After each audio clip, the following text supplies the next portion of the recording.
Souvent, souvent, les prédications sur la crainte, qu'est-ce qu'ils cherchent à nous transmettre?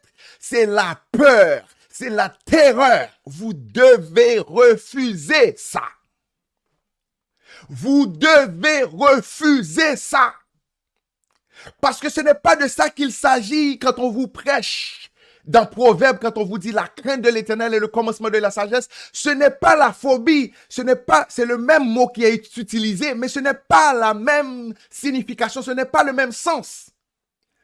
Quand on parle de la crainte de l'Éternel, de quoi s'agit-il? Somme 25, verset 14. L'amitié de l'Éternel est pour ceux qui le craignent et son alliance leur donne instruction. Oh yes. Jean 15, verset 15. Je ne vous appelle plus serviteur parce que le serviteur ne sait pas ce que fait son maître. Mais je vous ai appelé ami parce que je vous ai fait connaître tout ce que j'ai appris de mon Père. Donc nous avons compris.